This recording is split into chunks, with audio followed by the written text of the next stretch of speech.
You're listening to Tech Talks, the TV industry podcast from Broadcast Tech Magazine.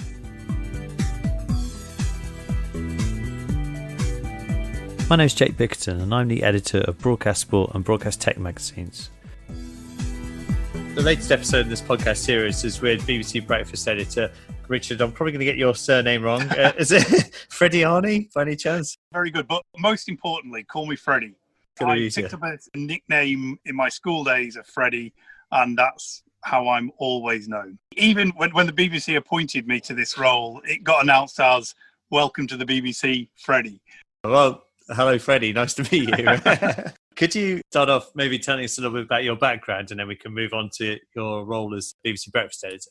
Yeah, so I was a lifer at ITV for most of my career, a good sort of 25 years working at either ITV News or ITN. Just over a year ago, I decided to take on a new challenge, which was the role at BBC Breakfast. When the role came available, I was fortunate enough to be appointed, and for just under a year, which has been a very quiet year, I've been in charge of BBC Breakfast.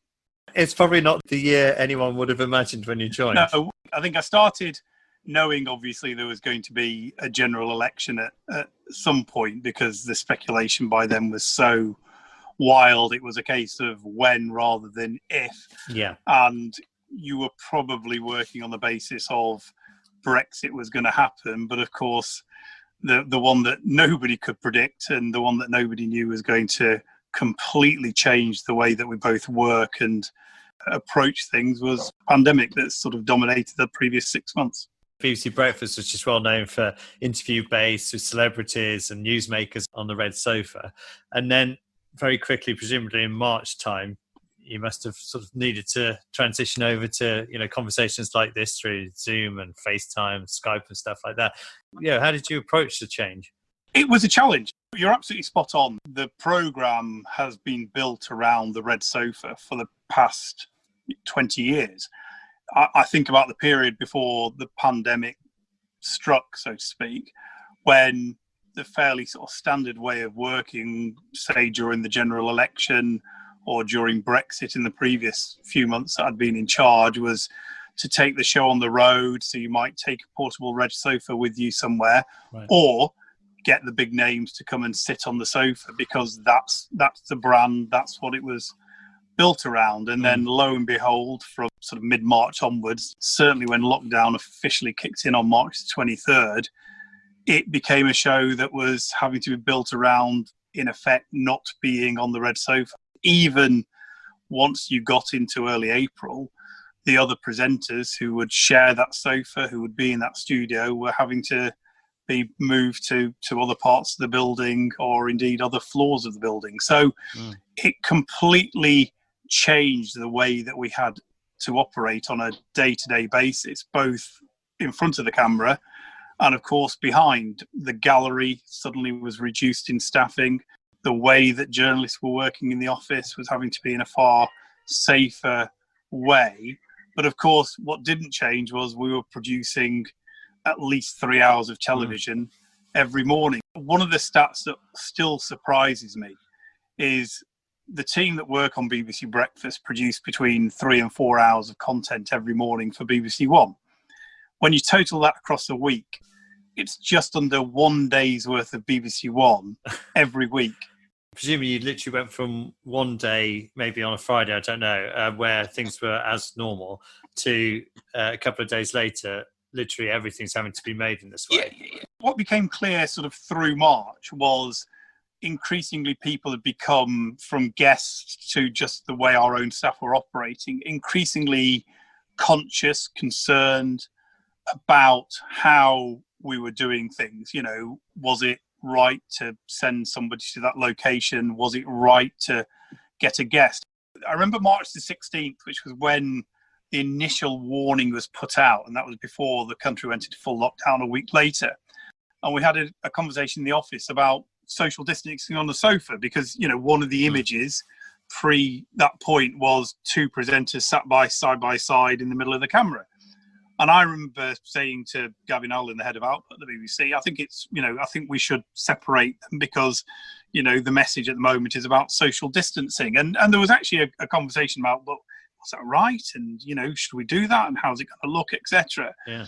And we did that. And actually other shows, they did it a couple of days or a day or so after us, but we did it on the Tuesday morning because it was both a right message to send out to our viewers, but also a right message for the safety of our staff. So we'd already started to implement some changes so that by the time you got to the full lockdown on March 23rd, where clearly the message was only travel when necessary, that was the point at which some of the measures that we'd brought in and some of the changes where you were starting to do a few more things on Skype or Zoom or FaceTime, that's where absolutely became a central part of the show. And that fundamentally changed the way that we worked on air, but also behind the scenes with more staff working from home, with staff having to socially distance in the office, etc. We had to basically invent a completely new way of working to ensure the show stayed on air. And of course, the questions we were asking ourselves was that going to be possible? Would we be able to still maintain that level of output? And what's been a great tribute to the team, both in front of camera and behind the cameras, is that we've managed to do that. And have you adapted it since March when you first had to react to what was going on through to now? Have you made little tweaks throughout? Certainly in April and May, you were learning lessons every day. The best way of using technology. Simple things. I mean, I think all our viewers have seen it, and I've seen it commented in a wider basis, interviews that are done up noses and, the way things are framed. And in the early part of the pandemic, how many times did you see people commenting on what was on the shelf behind somebody, etc. What you started to learn very quickly is what areas of the country have good and bad broadband connections. Having to educate people about how to set up a certain piece of technology on their phone. Behind the scenes, how can you get the best out of staff who are, for very good and understandable reasons, having to work from home? You are no longer having those meetings where 10, 15, 20 of you are sat in the office in a room discussing and debating how to do your story the next day. And suddenly all of that is being done as a Zoom meeting whilst there are other things going on in their homes. You suddenly got an insight into the building work that's going on into somebody's house or the child that's running around. That kind of behind the scenes stuff, has that changed a little bit since lockdown's been eased off a little bit? Once the measures started to change, that ensured people were more willing to come into the office to work. But there are some roles where you've gone, do you know what? It continues to work just as efficiently as home. There is a limit to how many people can come in the office because you need to keep people socially distanced. You need to work safely in the space that we've got. So on a weekly basis, we put out a note about who's in next week and who's out next week. There were some great advantages of people working from home and how we've used technology that we probably wouldn't have used if it wasn't for the pandemic in terms of communicating with each other. But that also presented challenges as well. There is something about being in the office, just the social nature of it. The conversation we're having now is two-dimensional. I can see you, we can speak to each other, but you can't sense the other person. And that sometimes is part of the creative process. And what about things like VTs and outside broadcasts? Have you had to stop those, or have you found a way of making those work? By the time we got to the start of March, it literally was everything shut down. Straight away, obviously, as I mentioned, the interview situation changed. You were doing everything on Zoom, Skype or FaceTime. You weren't doing it as OBs and you weren't sending cameras and trucks, etc. And you're right, things like when you're commissioning VTs, there were some people who were technically very adept and were very happy working from home. That was already happening well before the pandemic ever hit, where people, particularly young journalists, were brilliant at being able to self-edit on some form of technology on a laptop from home and send it in complete. If I rewind to April, our biggest success at that point was the work that we did around Captain Tom. If you think about the Captain Tom story, which actually came out at the start of April. So that was only a couple of weeks after we'd gone into major lockdown. And we were one of the first, certainly at a national level, we were the first to pay attention to that story. And that was a classic, here's a story that we've come across. Let's do him on Zoom on a Friday. And we did him and his daughter Hannah on a Zoom. And it got a brilliant response. And it was like, let's do that again tomorrow because we've already had a brilliant response. And so we did it again 24 hours later, and it had an even more of an amazing response on the Saturday. And as the story grew in terms of the attention, you want to do more than just every time you're doing with Skype. So we work closely with health and safety here at the BBC. We work closely with Captain Tom's family, to the point that one of the things that we were very lucky to realise right at the start was there was always going to be a point when he hit his 100 lap. Yeah, that was going to be a moment.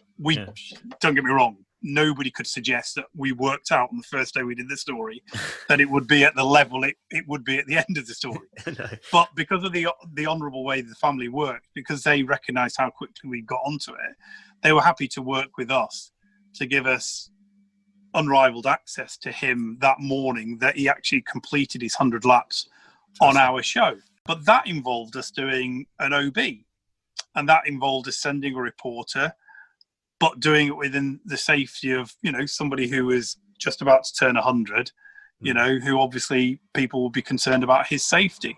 And what was great was we were still able to do that and bring a brilliant program to the audience that got fantastic ratings, using technology that actually we would have done pre-pandemic, but all done within the prism of the safety that we were having to work under. So, it meant we had to change the way we worked, but we were still able to achieve some of the things that we'd done before lockdown came in. We then did a special program for BBC One at peak time where we got Michael Ball involved because it was our idea to get him to sing to Captain Tom, which ended up being a number one. That's right. And produced a special primetime show that got shown twice on BBC One and ended up with a collective audience of 9 million people. Presumably at that stage, there wasn't lots of production guidelines for how to go on to set. BBC was very, very good from the health and safety point of view of giving guidance. And obviously there were some quite strict rules that everybody had to abide by, not just us as broadcast journalists, but every member of the public was having to abide by in terms of social distancing and in terms of numbers of people who could gather, etc. And yes, whilst the BBC, had some exemptions as a public service broadcaster, as did ITV and others, there is still the message that you're sending out. So, for instance, if I take the Captain Tom example, in a pre-pandemic era, we would have sent many more people. So we had to scale back some of the ambition, but you were still able to do some amazing content, but stay true to the safety that was expected both by our viewers and by our staff. Were there little adaptations to what you'd normally do? I'm thinking things like, practically the length of the boom mic and all that kind of stuff. Yeah. All of that becomes factored in it. So what you're having to do every time you do a job, even now, is very clearly think in advance.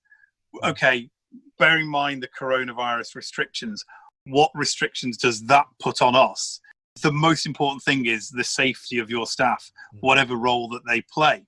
So as a simple example, in our office, the gallery would normally have, in a pre-pandemic time, upwards of 9 or 10 people in there. Well, we have a limit of 6 in there. So as a simple example, the person doing the autocue, they used to be cramped on a desk with 2 others right behind. Well, that's not safe from a social distance point of view. So we had to relocate that person out of the gallery into a role that kept them safe, but kept other people in the gallery safe. In our gallery, the vision mixer and the director would have to sit side by side. That's no longer possible. So at the moment, and this only used to happen at weekends, the director on BBC Breakfast is also vision mixing. Well, that's quite a challenge. Yeah. And they've done brilliantly a multi-camera OB with many different sources, with people remotely joining by FaceTime and Zoom, etc. One person is mixing all of that, including things like a flypast. That's a brilliant testament to the ability and flexibility of some of the staff behind the scenes. And what do you think the future is for this kind of way of working? I think the truth is there will be some lessons that we've learned during the pandemic and some things that we've done during the pandemic that will stay with us forever. The big debate will be which of those processes and to what extent. As much as there have been times when Zoom, Skype, FaceTime have been deeply frustrating, it's also at times given us access to people relatively cheaply when you wouldn't normally have got that. I think the challenge for a show like BBC Breakfast is what you lose by not being sat on the sofa next to the presenters is that intimacy or that reassurance or that little bit of humanity that you get by being on there. BBC Breakfast is getting to 20 next month. Is there key points of which you can see where BBC Breakfast has transitioned a little bit each time? 20 years in terms of as BBC Breakfast. Obviously, breakfast TV on BBC has lived a lot longer than that. I think what's interesting is, and what has been at the heart of that has been the red sofa. And the sofa in itself has become a symbol. And I think that's really important. And probably the biggest challenge and the biggest change that Breakfast made in those 20 years was simply the move from London to Media City in Salford. And actually, therefore, the biggest change, even though the viewers might not have seen it, was that move of production staff, technology, and presentation from its home in London to being at Media City and being part of a wider cohort, which isn't just the BBC, but now has ITV on the site, has the University of Salford, has independent production companies. And that means you now tap into a richness of staff, both talent who are going to be here in front of the camera and production staff who work behind it. I hope you enjoyed this episode of Broadcast Tech Talks podcasts. Subscribe now and I'll see you next time.